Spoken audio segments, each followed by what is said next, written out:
할렐루야. 예, 100분의 인사하겠습니다. 하나님께서 함께 하십니다. 아멘. 예, 하나님 함께 하심이 우리에게 정말 축복이라는 것을 삶에서 누렸으면 합니다. 오늘은 4가지 감사라는 제목으로 추수감사를 앞두고 한 주간 우리가 이렇게 감사주를 준비하는 차원에서 감사에 대한 말씀을 나누고자 합니다. 여러분, 세옹지마란 말들을 한번 들어보셨을 겁니다. PPT를 보시면 세옹지마라는 뜻이 있는데요. 같이 읽어볼까요? 인생에서 기름마법은 항상 바뀌어 미리 헤아릴 수 없다. 세옹지마에 관련된 고사가 있습니다.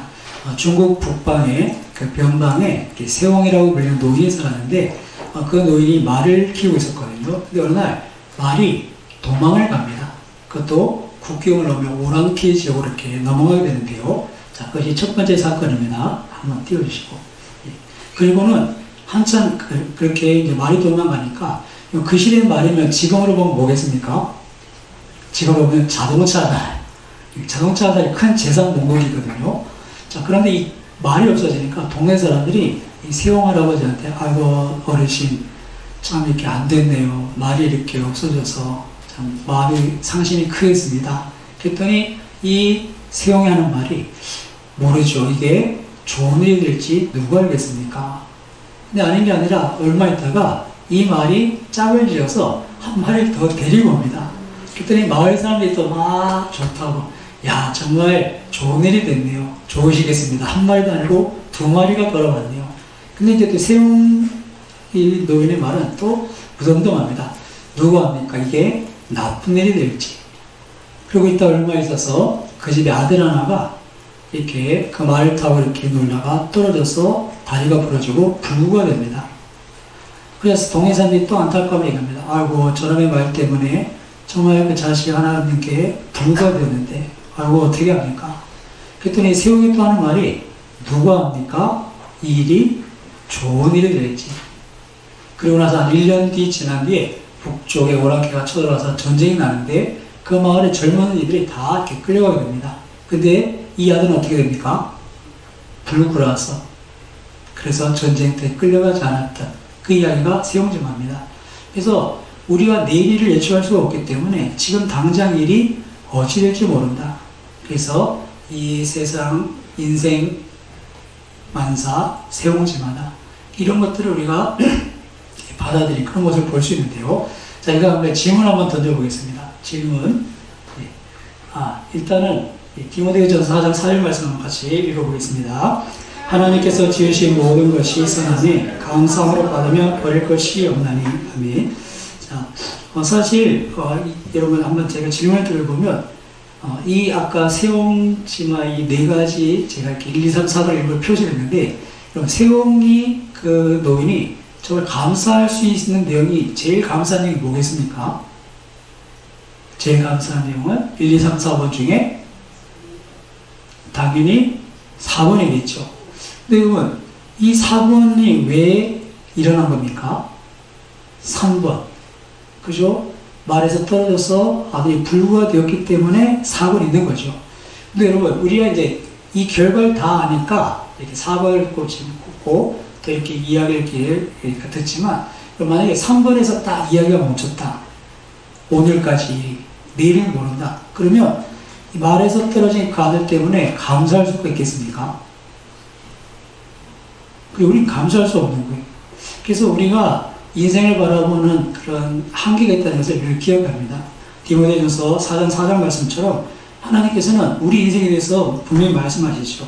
뭐라고 말씀하십니까? 나중에 야고보서에 보시면 내일을 알지 못한다 그렇게 말씀하시는데요. 우리에게 있어서 이런 여러 가지 일들이 지금을 봐서는 어떻습니까? 좋은 일 감사하고 나쁜 일 있으면 또 이렇게 불평할 수 있는데 근데 하나님께서 우리에게 주신 원리 중에 하나는 모든 것은 하나님께서 선하게 주셨기 때문에 감사함으로 받으면 버릴 것이 없다 그렇게 말씀하시죠. 사실 이 4가지가 어느 것 하나만 취해서 감사할 수 있는 그런 부분이 아닙니다. 다 연결되고 그래서 모든 것을 그리고 오늘까지지만 내일을 모르지만 오늘의 일에 감사하게 되면 그 감사를 통해서 하나님의 선하신 일들을 보게 된다는 것입니다. 그래서 우리가 이런 것들을 이렇게 마음에 염두에 두고 정말 다시 한번 우리 삶들을 좀 돌아봤으면 좋겠는데요. 이렇게 우리가 내일을 알지 못하는 것을 인정하고 지금 주어진 상황들 속에서 여전히 하나님 살아계시다. 하나님 선하신 분이다. 그리고 하나님 어떤 분이십니까? 우리 인생의 모든 것을 이렇게 선을 이루신 분이다라고 고백할 때, 그리고 이것을 받아들일 때 그 삶의 자리에서 하나님께서 주시는 그 은혜가, 또 그 가운데서 회복케 하신 은혜가 우리 가운데 임하게 되는 줄 믿습니다. 이런 기본적인 생각들을 가졌으면 합니다. 정말 내 인생이 하나님의 손에 있다. 나는 내일을 모른다. 나는 내일을 모른다. 하지만 하나님의 모든 선하신 분이니 우리가 감사함을 받으면 이것조차도 하나님 내 인생을 만들어 가시는데 이렇게 선을 이루실 것이다. 여러분 인정하셔서 다시 한번 우리 속에서 그런 하나님의 일들을 보았으면 좋겠는데요. 다음 말씀이 있나요? 예. 야고보 4장 14절 같이 한번 읽어보겠습니다. 내일 일을 너희가 알지 못하는 거다. 너희 생명이 무엇이냐? 너희는 잠깐 보다가 없어지는 안개니라. 아멘. 우리가 이것을 기억해야 하면 하루하루 일에 일희일비하지 않습니다. 만약에 아까 세홍의 경우만 봐도 일본 어떻습니까? 말이 도망가면 아이고야 참 왜 이렇게 나한테 이런 일이 나나 그렇게 고민하고 불평하고, 근데 말이 돌아오면 좋은 겁니다. 아이고 2마리 됐네. 1+1. 그러다 또 아들이 떨어져 다치면 왜 이런 일이 있나 또 고민하고, 이렇게 왔다 갔다 하는 게 우리 인생이지만 그 이유는 사실 우리가 내일을 알지 못해서 그렇습니다. 하지만 아까 우리가 고백했던 것처럼 하나님을 인정하고 하나님께 맡기고 나면 하나님의 뜻을 이렇게 바라보고 우리가 이겨나갈 수 있지 않겠습니까? 자, 이런 관점에서 오늘 본문을 보면 우리가 정말 하나님을 인정하고 하나님 믿는 사람으로서 감사할 수 있는 네 가지 감사의 제목을 찾을 수 있는데요. 우리 본문을 한번 이렇게 자세히 살펴보도록 하겠습니다. 오늘 내용은 여러분 잘 아시는 말씀입니다. 예수님께서 베드로를 제자로 부르신 장면이죠. 사실 이 이전에 이미 베드로를 만난 적이 있습니다. 그의 형제 안드레가 예수님께 가보고 메시아다. 그래서 예수님께 데려가죠. 그리고 예수님께서 장차 네가 개바라고 하리라 해서 그때 이미 만난 적이 있습니다. 자, 그럼 베드로를 찾아오셔서 오늘은 정말 주님을 따르도록 주님께서 그를 이렇게 제대로 삼는 그런 장면입니다. 베드로의 모습을 보면 밤새도록 고개를 잡았습니다. 근데 한 마리도 못 잡은 거예요. 지금 이 한 마리도 못 잡았다는 게 그냥 우리가 어디 그 상사를 타고 나가서 고기를 못 잡았다 이런 경우도 우리가 생각할 수 있지만, 그 시대는 하루 벌어 하루 사는 그런 시대입니다. 하루 낚시해서 하루 고기 잡아서 하루 먹고 사는데, 하루 허탕을 치면 어떻게 됩니까? 하루의 생계가 곤란한 겁니다. 그런 심정으로 아침 일찍 밤새 일하고 잡은 것 없이 그물을 정리하는 그 베드로의 마음이 어떻겠습니까? 이게 마음이 상심한 거예요. 야, 내가 뭐 잡아가야 집에 창거리도 사고, 내가 뭘 잡아가야 집에 필요한 걸 사는데, 정말 그날은 허탕을 친 거예요. 그렇게 풀이 죽어 앉아있는 그런 베드로, 밤새 피곤함과 그런 마음에 이렇게 허탈한 그런 가운데 이제 베드로를 주님이 찾아오시는 거죠. 근데 놀라운 것은 이런 참 힘든 시간이 예수님을 만난 시간이 되었다는 겁니다. 우리가 첫 번째 감사할 수 있는 것은 예수님 만날 기회를 주셔서 감사. 이것이 저와 여러분에게 감사의 제목 되기를 주님의 이름으로 축원합니다. 한번 따라해 보겠습니다. 우리 1번 같이 읽겠습니다. 네, 함께 읽습니다. 예수님 만날 기회를 주셔서 감사. 이게 감사라고요. 지금은 몸이 피곤하고 밤새 허탕치고 정말 허탈한 삶인데, 그래도 이것 때문에 예수님을 만날 수 있어서 감사. 그래서 후에 보시면 아까 말씀드린 것처럼 베드로는 예수님을 만난 적이 있습니다. 그런데 아직 예수님을 따르는 정도는 아니에요. 그가 예수님을 만났고 네가 장차 개바라고 할 것이라고 하는데, 그래도 여전히 자기의 삶을 살고 그냥 예수님 이렇게 다니시는 소문을 이렇게 듣고 있는 그런 상황입니다. 그런데 지금 이 시간, 그 인생의 참 피곤하고 힘든 시간에 주님이 찾아오셨을 때, 또 그 주님으로부터 놀라운 이적들을 보았을 때, 그는 결단하고 예수님을 따르게 되죠. 그래서 이런 우리 인생의 이렇게 공고한 때는 우리 하나님을 찾아 만날 기회고, 정말 예수님 앞에 엎드려 다시 예수님의 누구신지를 경험하게 되는 그런 기회가 되는 줄 믿습니다. 이게 우리가 감사할 제목이에요. 참 이게 쉽지 않은 게, 우리 힘든 시간을 지내면 보통 어떻게 됩니까? 불평이 나오고 원망이 나옵니다. 아니, 왜 말이 도망갔어? 아니, 우리 집에 제일 큰 재산 공급 이런데, 그걸 막 상심이 되죠. 근데 불평할 수밖에 없습니다. 그리고 정말 아들이 말에 떨어져서 불구지 않으면 그걸 누가 감사할 수 있겠습니까? 근데 여러분, 그런 시간 속에서 하나님을 만나고 예수님을 만나게 된다면 그것이 우리 주시는 복이요 감사의 제목이 되는 줄 믿습니다. 어떤 분은 그렇게 말씀하실 수 있어요. 아니, 목사님, 그게 어떻게 감사가 됩니까? 아들이 다 말에서 떨어져 불구가 되는데 어떻게 감사할 수 있습니까? 근데 여러분, 그런 시간들을 감사로 바꿔가고 그것을 하나님 주신 선물로 바꿔가는 일이 분명히 있습니다. 여러분, 다니엘 기도에 보시면 여러분, 셋째 날에 누가 있었죠? 간사가? 천정한 자매라고 정말 이렇게 참 젊은 나이에 참 고생을 많이 하셨는데 39의 암에 걸렸습니다. 39의 암에 걸렸는데 이 여자분이, 이 자매가 굉장히 이렇게 겁이 많더라고요. 그래서 벌레도 무서워하고 귀신도 무서워하고 병원에 가서 주사 맞는 것도 무서워하고, 그러니까 몸이 아픈데 이거 억지로 참은 거예요. 왜요? 병원 가면 주사 맞아야 되니까. 억지로 참고 이제 통증이 계속되다 보면 이제 만성이 되잖아요. 그러니까 뭐 그러려고 지내는데 나중에 이제 유방이 변형될 정도로 이제 심각해진 거예요. 그래서 병원 못 가고 있다가 또 아는 분의 엄마를 통해서 이제 가서 병원을 갔는데, 병원에 가서 첫마디가 뭐냐면 이거 못 고칩니다. 왜냐면 유방암 사기라는 겁니다.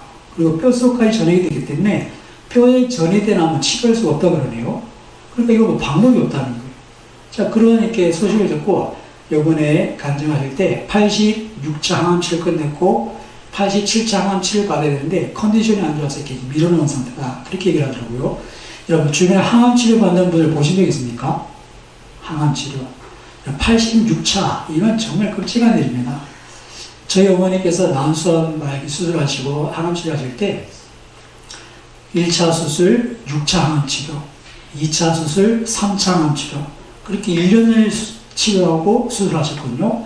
근데 처음에는 진짜 수술하고 항암치료 하는데 못 모르고 하셨어요. 두 번째 하실 때 그러시더라고요.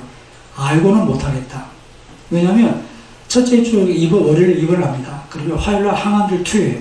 시커먼 봉다리 아시죠? 항암들 투여해요. 그러면 수요일날은 수면제를 지웁니다. 고통이 오시는 거 지웁니다. 그 다음에 목요일부터는 하루 종일 그럽니다. 하루 종일. 그러고 나서 일주일 되면 퇴원합니다.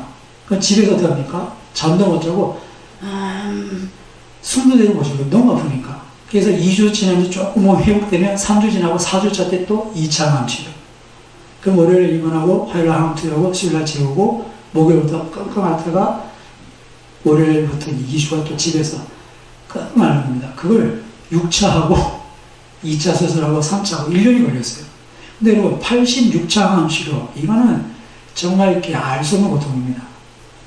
그런데 이 자매가 어떻게 되냐면, 그 전에 이제 아는 언니가 예수 믿지 않으면 지옥 가 했던 얘기가 또 오더랍니다.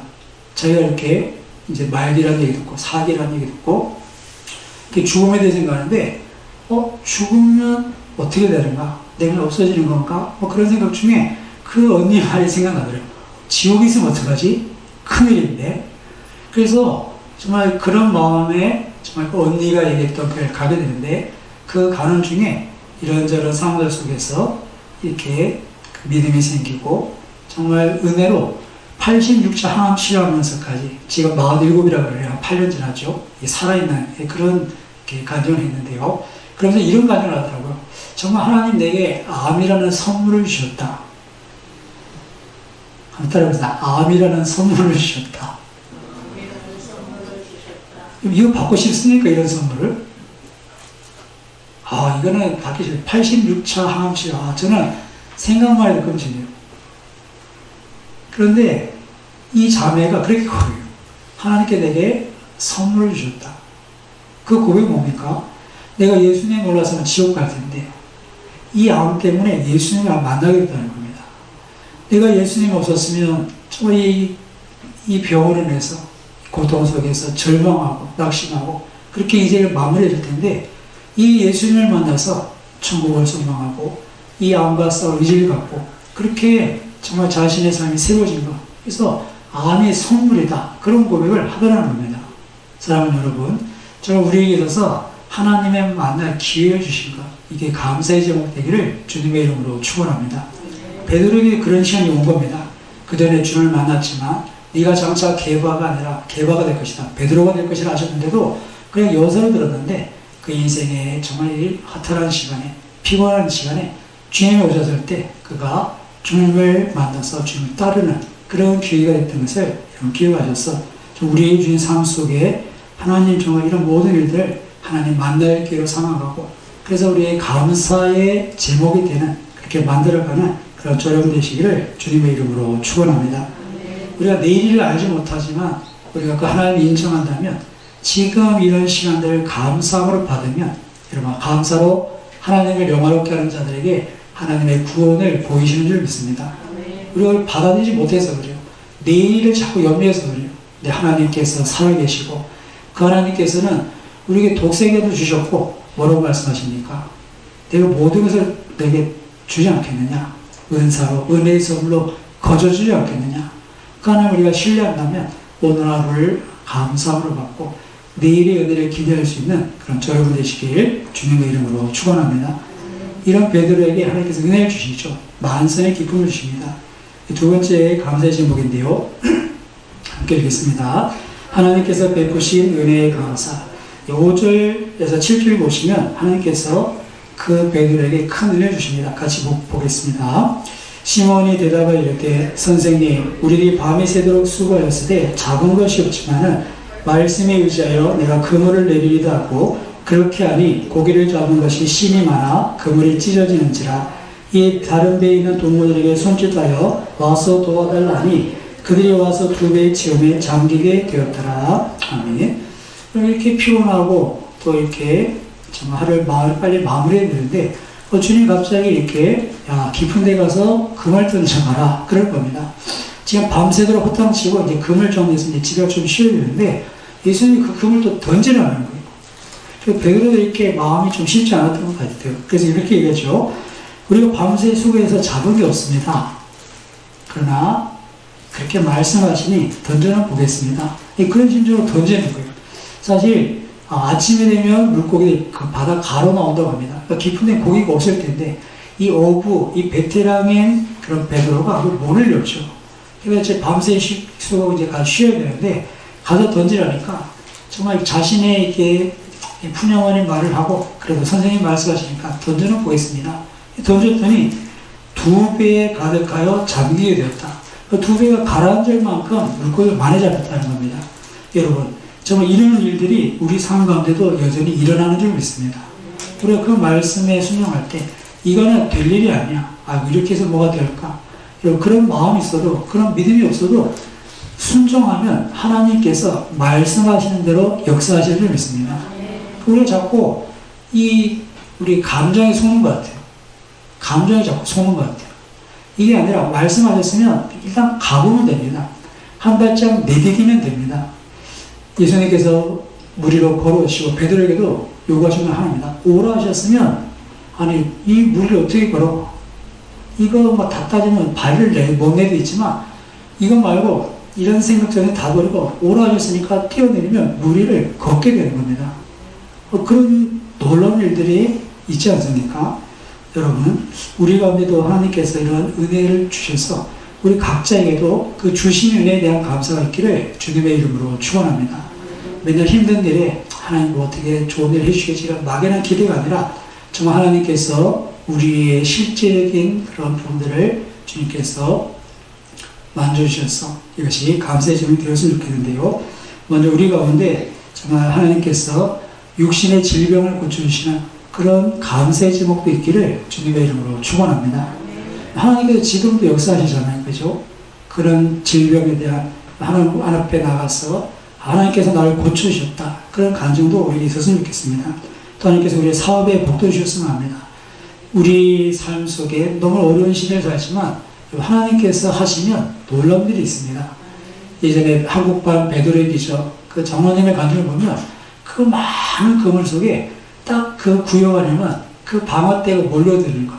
그때 계산을 할 때 말씀이 하루 종일 줄 서서 들어가야 가능하다고 그랬잖아요. 그 조그만 입구에.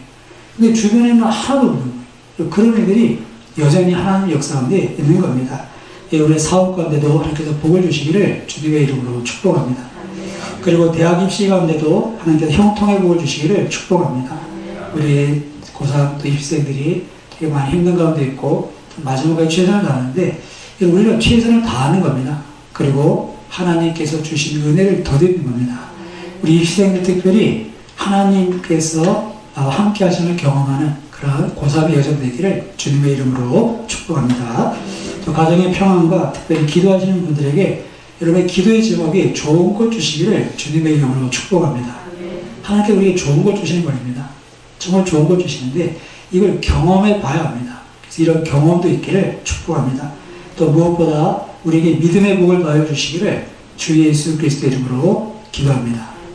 우리에게 믿음을 이 모든 과정은 사실 하나님 우리 연약한 믿음을 세워가는 과정입니다. 그래서 다음에 살펴볼 감사의 제목이 그건데요. 우리 같이 3번 감사의 제목 한번 같이 읽어보겠습니다. 주님을 알고 나를 알게 하심에 감사. 죄인인 나죠. 우리가 이런 은혜를 통해서 무엇을 깨달아야 되는가? 정말 주님이 누구신지를 알고 또 내 자신이 죄인을 발견하는 것. 이것이 감사의 제목이어야 합니다. 그냥 아이고 주님 많은 물고기를 잡게 해주시면 감사합니다. 내일 또 같이 어바로 나가시죠. 우리는 자꾸 그런 태도를 취해요. 하나님께서 뭔가 주시면 감사하고 그 이상 나가지 못해요. 그러면 어떻게 됩니까? 안 주시면 불평이 되는 거예요. 안 주시면 원망이 되는 거예요. 그래서 정말 우리가 그 자리에 머물지 않고 한 발짝 더 나가서 하나님께서 어떤 분이신지 정말 이런 은혜를 주시는 분이 누구신지를 알고 정말 우리가 더 깊이 깨달아야 될 것은 그 주님 앞에 야 내가 누구인가 이것을 깨닫게 될 때 정말 이것이 우리의 감사가 되는 것입니다. 여러분 8절 한번 같이 봉독해 보겠습니다. 8절입니다. 시몬 베드로가 이를 보고 예수의 무릎 아래 엎드려 이르되 주여 나를 떠나소서 나는 죄인으로소이다 하니. 아멘. 예수님을 전에 베드로가 만났습니다. 네가 장차 개발할 것이다. 그의 형제 안드레는 이가 메시아라고까지 소개합니다. 그러니까 주님이 누군지를 모르는 거예요. 그런데 이 베드로가 변한 거죠. 사실 5절 말씀에도 보면 아직 예수님에 대해서 이렇게 고백합니다. 시몬의 대답하여 이르되 선생님. 아직도 베드로에게 있어서는 선생님입니다. 정말 놀라운 일들을 행하시고 또 정말 선한 분, 하나님의 말씀을 가르치는 선생님, 그 정도로 알고 있었는데 어떻습니까? 이 일을 통해서 그가 알게 된 예수님은 그런 분이 아니시다. 주님이시다. 주님이시다. 하나님의 아들이시다. 그것을 깨닫게 된 겁니다. 사랑하는 여러분, 예수님은 살아계신 하나님의 아들, 우리의 그리스도 구원자 되시는 줄 믿습니다. 우리가 그걸 고백해야 됩니다. 그것을 인정하고 정말 그분께서 나 같은 죄인을 구원하시고 이 땅에 오셨던 것, 그 은혜의 감격이 있어야 우리의 삶의 신앙에 전혀 흔들림이 없이 믿음으로 살 수가 있는 것입니다. 사랑하는 여러분, 저 우리가 여러 가지 일을 통해서 때로는 이렇게 말에서 떨어지기도 하고 때로는 말을 잃어버리기도 하지만 또 한편으로는 말이 한 마리 더 들어오기도 하고 일 때문에 전쟁에 나가서 죽지 않고 이런 일련의 과정에서 그냥 그 한순간에 일희일비하지 마시고 정말 이 모든 과정에서 정말 하나님 내 인생이 하나님 손에 있고 하나님 내 인생을 은혜로 다스려 가는구나. 하나님 선하신 분이구나. 그것을 깊이 깨달아서 정말 그분이 어떤 분이신지를 알아가는 그것에 감사할 수 있는 그런 저 여러분 되시기를 주님의 이름으로 축원합니다. 그 하나님을 만나게 되면 우리 자신을 보면 정말 우리가 죄인인 것밖에 드러나지 않습니다.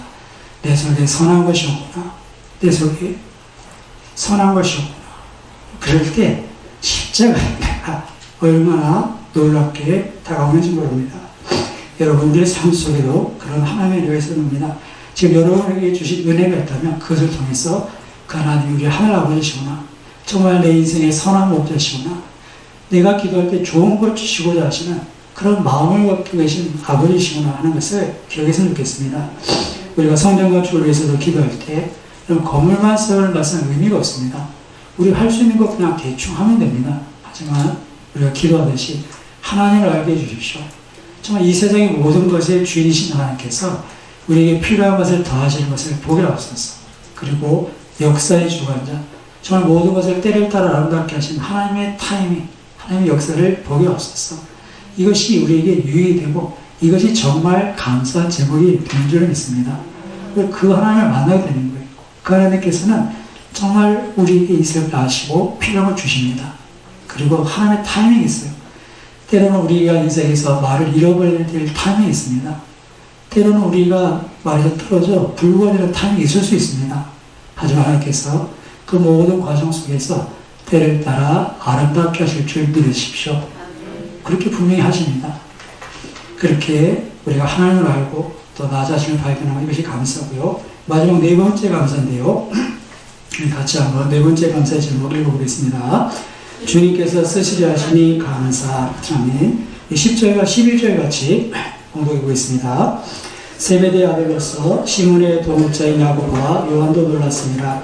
예수께서 시몬에게 이르시되 무서워하지 말라. 이제 후로는 내가 사람을 취하리라 하시니 그들이 베드로를 육지에 대고 모든 것을 버려두고 예수를 따르니라. 아멘. 지금까지 베드로, 안드레, 야고보, 요한 인생의 목적은 뭡니까? 고기를 많이 잡는 겁니다. 그의 인생에 있어서 삶의 의미 자체가 고기밖에 없습니다. 이 고기 많이 잡아서 우리 지금 배불리 먹이고, 이 고기 많이 잡아서 내일을 걱정하지 않고 살고, 이 고기 많이 잡아서 좀 더 좋은지 정말 이렇게 좀 편하게 사는 게 삶의 목적입니다. 그런 그들이 지금 2배 가득한 물고기를 잡았습니다. 근데 주님이 말씀하십니다. 네가 사람 낳는 어부가 될 것이다. 나를 따르라. 그랬더니 11절 보시면 그들이 배를 육지에 대고 모든 것을 버려두고 예수를 따랐다. 여러분, 이게 어찌된 일입니까? 지금 모든 것을 버렸다는 것은 그들의 삶의 수단 배, 그리고 그들의 삶의 목표가 되었던 물고기, 이거 다 버려두고 예수를 쫓았다는 거예요. 여러분, 이것이 어떤 의미겠습니까? 이들이 억지로 따랐겠습니까? 예수 몰아가면 어쩔 수 없어. 괜히 또 안 따랐다는 다음에 조업 나갔을 때 풍랑이라 배가 침몰하면 어떡해? 그런 두려움이 있었을까요? 아니면, 이거 버려두고 그렇게 아까운데, 이 잡은 물고기라도 팔고, 이렇게 좀 돈 좀 챙겨 갔으면 좋겠는데, 그런 불평이 있었겠습니까? 아니면 아마 감사함과 기쁨으로 따르지 않았겠습니까? 주님 나를 떠나소서, 나는 죄인입니다. 그렇게 고백했는데, 나 같은 죄를 불러 쓰신다는 겁니다. 우리를 불러서 하나님의 일에 동참하게 하신다는 겁니다. 이게 놀랍지 않습니까? 세상에 얼마나 능력 있는 사람이 많고 세상에 얼마나 뛰어난 사람이 많은데 나 같은 죄인을 불러서 쓰신다는 겁니다. 사랑하는 여러분, 정말 주님께서 오늘 이 시대에도 누가 나를 위하여 각구하고 저와 여러분을 부르시는 줄 믿습니다. 우리가 이 부르심을 발견하고 그 부르심을 따라갈 때 얼마나 감사한지 모릅니다. 내 인생의 목표였던 이 물고기 다 버려도 후회하지 않는, 전혀 아쉽지 않은 그런 주님의 부르심을 쫓아 사명의 삶을 사는, 그 부르심의 삶을 사는 기쁨이 있고 감사가 있습니다. 바라기는 저와 여러분에게도 이런 좀 앞에 여러 가지 감사도 있지만 주님께 쓰임받는 것에 대한 감사가 있기를 주님의 이름으로 축원합니다. 이게 우리 인생의 목표가 되는 겁니다. 그 전에 뭐가 목표였습니까? 물고기 많이 잡는 거, 저 좋은 대학 가는 거, 사업 잘 되는 거, 정말 지평수 좀 넓혀보는 거, 이게 정말 우리 삶의 의미였는데 주님께서 나를 따르라 하시면서 우리를 하나님의 일에 동참시킬 때 이것만한 즐거움과 감사가 없더라는 것이죠. 사랑하는 여러분, 정말 우리 등대교회가 요즘 기도하는 것처럼 이제는 우리 자신만을 위한 신앙생활, 어린날 적을 버리고 하나님의 뜻을 쫓아서 하나님을 기쁘시게 하는 교회, 우리 등대교회가 되기를 주님의 이름으로 축원합니다. 그 가운데 생명이 있고 힘이 있고 그 가운데 하나님의 역사가 있습니다. 우리가 하나님의 뜻을 쫓아 주의 뜻이 이루어지다, 정말 주를 위하여 그러한 삶 가운데, 그러한 교회 역사 가운데 좀 하나님께서 함께하지 않으시겠습니까? 사랑하는 여러분, 성경에 보면 주님이 쓰신 일에 동참했던 많은 이들의 이야기들이 기록되어 있습니다. 예수님께서 최후의 만찬을 준비하실 때 가서 다락방을 이렇게 준비할 때 제자를 보내서 주가 쓰시겠다. 그래서 정말 이름도 없지만 주님과 제자들이 만찬을 준비할 다락방과 필요한 것을 공급합니다. 그리고 예수님께서 예루살렘에 입성하실 때 그 주가 쓰시겠다 해서 나귀를 빌려오죠. 그때도 정말 주님이 쓰실 때에 드립니다. 근데 그 사람 이름은 없습니다. 하지만 성경에 그런 사건이 기록되어 있습니다. 그리고 막달라 마리아, 예수님께서 마지막 십자가를 지기 전에 그 발에 값비싼 향유를 부어드립니다. 사람들은 아니 이거 아깝게 왜 쏟아버리냐고, 가난한 자에게 주면 될 텐데 왜 이런 짓거리를 하냐고. 근데 예수님께서는 그렇게 말씀하지 않으시죠. 어디든지 복음이 전해지는 곳마다 이 여자 이야기를 꼭 해라. 이 여자 얘기를 꼭 해라. 그래서 성경에 이렇게 기록되어 있는 겁니다. 사랑하는 여러분, 우리 하나님 앞에 쓰임받는다는 것, 하나님께서 기억하시는 일을 믿습니다. 하나님께서 기억하시는 일이에요. 다른 사람들은 뭐라 그래도 하나님께서 기억하시는 그 부름에 저 여러분들이 정말 감사함으로 그를 감당할 수 있게 되기를 주님의 이름으로 축원합니다. 우리가 20일 날 직원 선출이 있습니다. 예전에 제 장수 집사님 한 3번 정도 뽑으려고 했는데 한 번밖에 안 없어서, 또 우리 김주배 장모님 이제 2년 후면 은퇴시거든요. 그래서 이렇게 보면 이렇게 직원 선출을 해서 이렇게 선출하게 되는데요. 이런 주가 쓰시겠다 할 때 정말 이렇게 마음에 감사함으로 또 자원함으로 나갔으면 좋겠습니다. 잠언 16장 33절 보시면 제비는 사람이 보거나 모든 일을 작정하기는 여호와께 있다 하셨습니다. 믿으십니까? 우리가 제비를 뽑아서 우리가 어떤 계획을 세운 것 같지만 일이 되어지는 것은 하나님께서 하시는 일입니다. 그렇다면 정말 이 일이 하나님 내게 주시니라 받으시고 그 일에 정말 다시 감사하고 하나님께 쓰임받는 것이 복이라는 것, 그것이 감사의 제목이라는 것을 여러분 스스로 경험해 보십시오. 그리고 앞에 일하는 일꾼들에서 기도해 줄 때 계속 기도하지 않습니까? 하나님 앞에 쓰임받는 것이, 그것이 복이라는 것을 우리 앞서 일하는 일꾼들에게 나타내셔서 우리 모두가 야 나도 하나님 앞에 쓰임받으리라, 선한 동기들이 일어나도록, 그렇게 우리 교회가 영적인 분위기가 바뀌어가도록 계속 기도해 주셨으면 좋겠습니다. 오늘 이렇게 4가지 감사에 대해 살펴봤는데요. 사실 우리가 하나님 인정하지 않으면, 내일 일을 하나님께 맡기지 않으면 감사할 수 없는 일들입니다. 어떻게 우리 하나님 만날 기회라 감사하겠습니까? 그 당한 상황 속에 정말 절망스럽고 너무 낙심되고 하나님이 불평할 수밖에 없는 그런 일들이 많이 있습니다. 그런데 여러분, 그런 절망과 고통의 시간에 하나님을 기억하고 내 인생 주님께 맡겼을 때 그것이 감사로 승화되는 것이죠. 오늘 우리에게 여러 그런 일들이 있습니다. 정말 우리가 그런 여러 일들 속에 꼭 한 가지 기억했으면 좋겠습니다. 하나님 우리에게 독생자 주신 줄 믿습니다. 그리고 그 아들과 함께 모든 것을 은사, 은혜의 선물로 주시려고 합니다. 그것을 왜 받아들이지 않습니까? 감사함으로 받으면 버릴 것이 없는 줄 믿습니다. 그렇게 우리의 모든 삶 속에서 회복되어 왔으면 좋겠습니다. 마지막으로 한번 찰스 스펄전의 글을 읽고 기도했으면 하는데요. 찰스 스펄전이 이런 고백을 했습니다. 같이 노란색 부분을 같이 읽겠습니다. 별빛에 감사하는 자에게 달빛을 주고, 달빛에 감사하는 자에게 햇빛을 주시고, 햇빛에 감사하는 자에게 영원히 지지 않는 주님의 은혜의 빛을 주신다. 아멘. 캄캄한 밤에 우리는 집에 등불이 없어 불평하는 사람 아니고, 별빛에 감사하면 달빛 주시고, 달빛에 감사하면 햇빛 주시고, 햇빛에 감사하면 영원한 그런 주님의 은혜의 빛을 주신다. 이러한 고백들이 우리의 고백이 됐으면 합니다. 우리가 잠언 시간 기도하실 때 하나님 정말 우리에게 있어서 내일 우리가 알지 못함을 인정하고 그 모든 걸 하나님께 맡기며 하나님께 소망됩니다. 우리가 하루하루 일에 일회일비하지 않게 하시옵소서. 정말 이 모든 시간들 속에 우리가 고난당한 자가 있느냐, 저는 기도할지라 즉 우리가 이렇게 주님을 찾도록 하나님 뱃속으로 부르셨습니다. 말씀을 생각하시고 기도하시고 제가 한번 기도하겠습니다.